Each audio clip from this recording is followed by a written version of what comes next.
Last week, I promised our community that we'd work to provide information about critical incidents as soon as we could. Today, I'm here to do that. The purpose of this community briefing is to provide information regarding an officer-involved shooting that took place on the evening of March 5th, last night.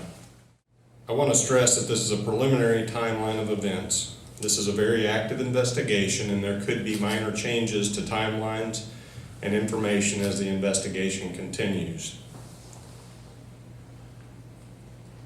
Through an ongoing criminal investigations, officers found probable cause to arrest Curtis Haas, or Haas, 34, of Columbia, for child molestation in the first degree.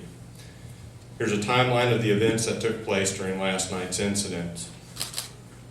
At 4:53 p.m., patrol requested assistance from the Street Crimes Unit.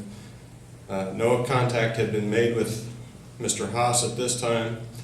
Patrol had requested the assistance because there was weapons information. 5:35 p.m., Street Crimes Unit arrives in the 1700 block of Sun Court. When they arrive, they see Haas attempting to leave in a vehicle. They tried to stop that vehicle and negotiate his surrender. Mr. Haas refused to cooperate and drove into the garage of a nearby home.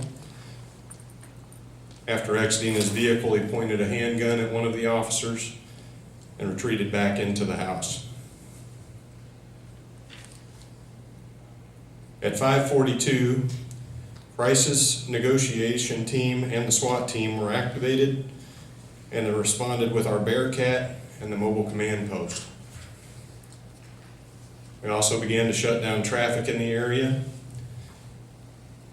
At 5:55 p.m., CPD began the process of clearing occupied cars and moving cars out of the area, as well as evacuating neighbors in the cul-de-sac. Nearby churches were also notified. 6:08 p.m., shots fired exchanged between the suspect from the upstairs window and the officers located outside of the house. Officers used department-issued .223 caliber rifles.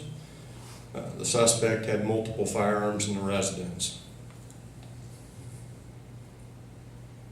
During this time, CPD also began to hold perimeter and containment on the residence and continue the evacuation process.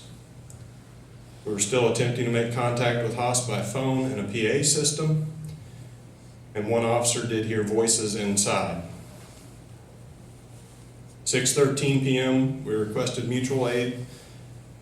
We tried to get a drone from the county and a robot from our partners with MUPD and the fire department.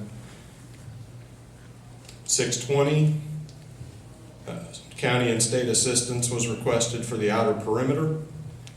6:39 p.m., contacted nearby churches again, and they went on lockdown. 7:20 p.m., breached the garage door of the residence with a Bearcat, but because of the configuration and the items in the garage, we were unable to gain entry with the robot through the garage. 7:35 p.m., a drone was used to go inside of the house and locate Haas. When the drone went inside, there was only a partial view, and all we could see was lower extremities, and we could not determine life status. 7:43 p.m., members of the Columbia SWAT team breached the front door. 7:51, the robot went in upstairs.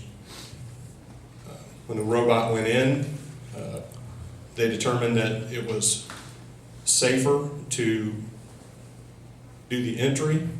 At 8:03, the high-risk entry was made by the SWAT team. And at 8:07, Haas was confirmed to be deceased by medics. There's also a large dog in the house that was secured with a catch pole and was put in a crate. At 8:21, the case was turned over to the Missouri State Highway Patrol and CPD Internal Affairs. Excuse me. As we've described in previous processes, those are two independent investigations. One looks at policies and actions in accordance with our policies, and the other looks at the investigation as a whole. An autopsy will be completed early next week, as well as interviews of the officers involved. It's really important to note that guns were staged all throughout the residence and furniture was barricaded against the door. It was clear that he was preparing for this.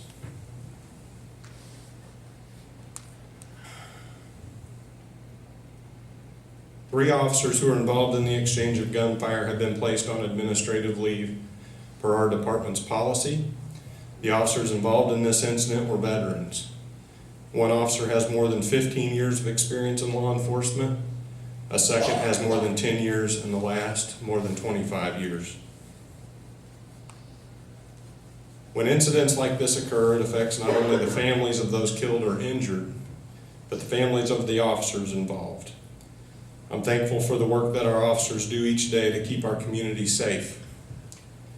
We don't take for granted the weight that the use of deadly force brings to bear. We're grateful for the assistance of the Missouri State Highway Patrol and all of our partnering agencies.